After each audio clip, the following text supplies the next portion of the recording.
Ross and Marjorie Lugsden, left. Kathy Salter, bottom left with the white cap.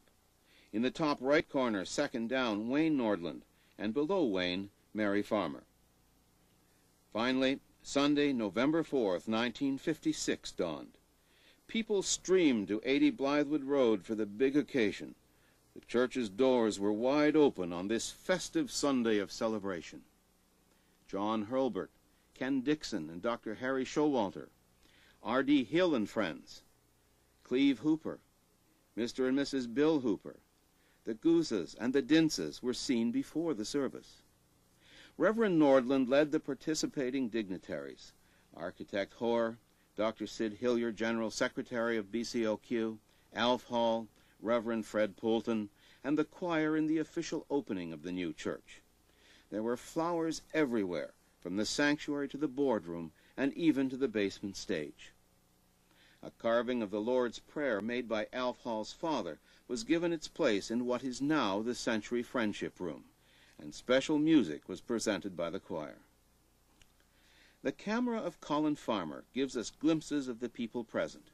Special guests such as the Mayor of Toronto, Nathan Phillips, and Mrs. Phillips, Mrs. Fleming, wife of Donald Fleming, a federal cabinet minister. Between them, Miss Perney from the Board of Education, and Mrs. Jean Newman, city controller, and her husband. We recognize Mr. and Mrs. Lugsden wearing hats, Erica Guza top left, and Isabel Boer with white hat and coat, Mary Farmer and son Don, and many, many more. Once settled in at 80 Blythwood Road, the church felt that they should promote good relationships with their new neighbors, and brochures were printed for neighborhood distribution. One morning in 1956, the CBC came to Blythwood and televised the church service. This picture appeared in the Toronto Daily Star shortly after Christmas 1956. Blythwood won first prize for the best Christmas-decorated church, thanks to the Palmater family. In 1957, billboards sponsored by the E.L. Rudy Company, for which Alf Hall worked, appeared across Canada featuring Blythwood Road with the words, "Come to church," and "Every life needs an altar and faith for testing times." The 50s went by, and the Blythwood congregation entered the 60s in their beautiful church. The children of Castlefield's time grew up, started new families filling the church. Others got on in age. Sadly, the congregation had to say goodbye to Reverend Hilmer Nordland, who died in 1965. Dr. Gordon Jones came to Blythwood as our interim minister, and for the first time we had a student assistant, Glenn Barrett, shown here with Star, his wife. Sadly for Colin Farmer, and to our loss, he slowly lost his eyesight, and not many pictures exist for the 60s and early 70s.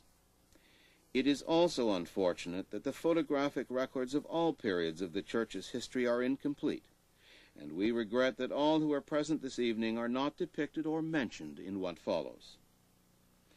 We know that we at Blythwood like to have fun and enjoy good fellowship, but nothing is more imaginatively produced than our annual meetings.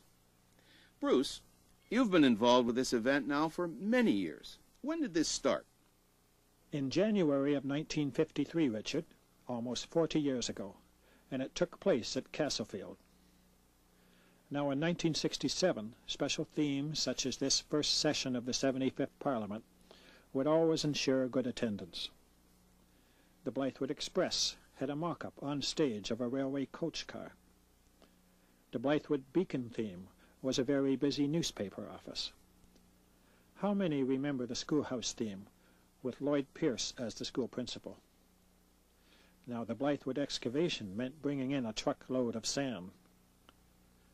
The campsite theme involved audience participation with rewritten camp songs. Our hostess committee would be quite involved, dressing up for these special affairs.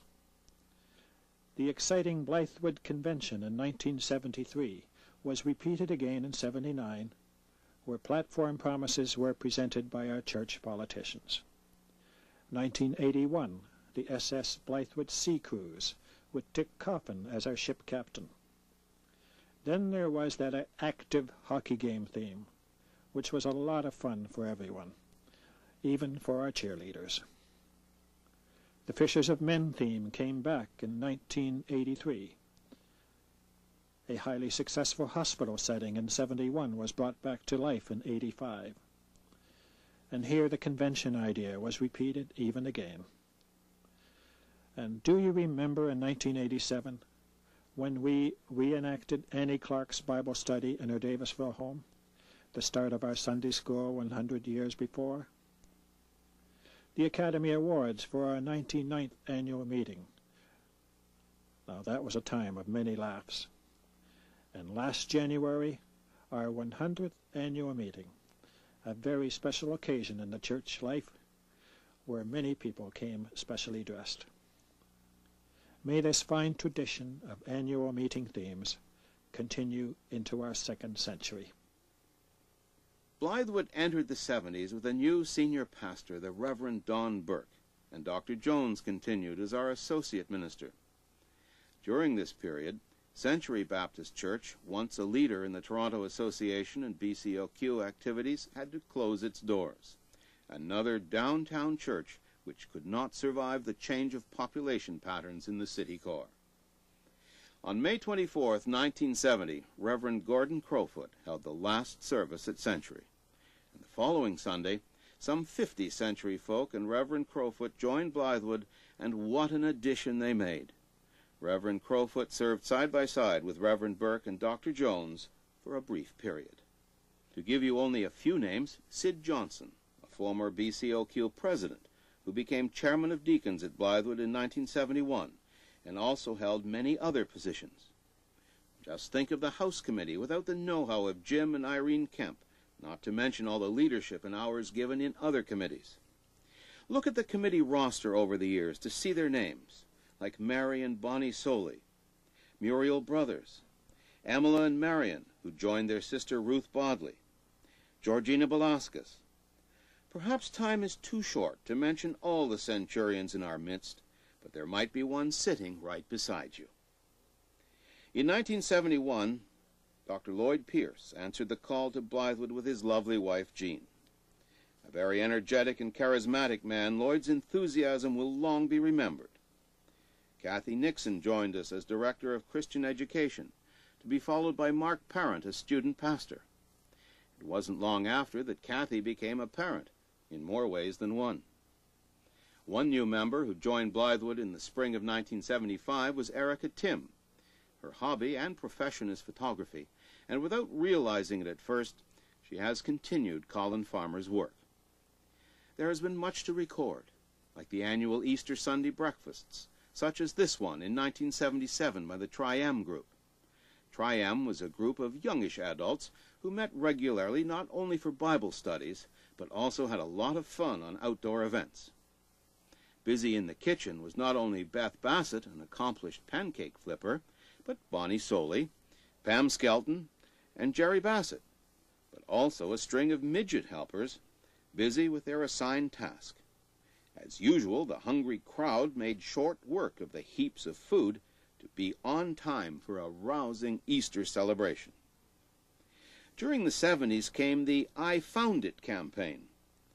Blythwood's members helped to answer the many calls pouring in from people who wanted to be counted for the Lord. On one of the Mother's Days, the children decided to present the grandmas in the congregation with flowers.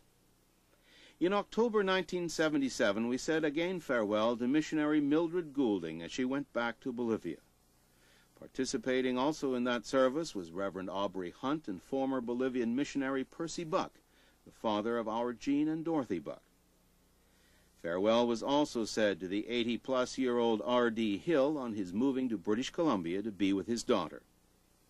Alex Lingard retired as the interim editor of the Blythwood newsletter after 7 years and 60 issues. And Marguerite Moniz, our Director of Christian Education, was congratulated on her graduation from OBC. We celebrated Thanksgiving, and before we knew it, the lovely Christmas time was upon us with all its wonderful meeting. But quite different was the feeling experienced by the congregation when our beloved Pastor Lloyd Pierce announced his resignation after 6 wonderful years, and we very sadly said goodbye to Lloyd and Jean in June.